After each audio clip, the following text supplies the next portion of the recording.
تبارک الذی نزل الفرقان، بڑی برکت والی ہے وہ ذات جس نے اتاری فیصلہ کرنے والی کتاب یعنی قرآن پاک۔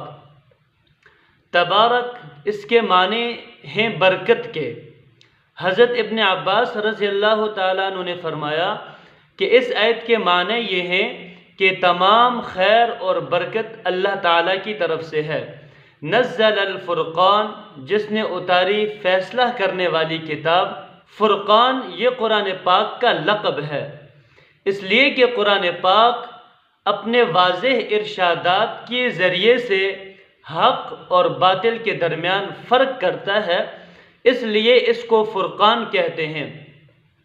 علی عبدہ، یہ کتاب کس پر اتاری؟ اللہ نے فرمایا کہ علی عبدہ، یہ کتاب اللہ نے اپنے بندے حضرت محمد صلی اللہ علیہ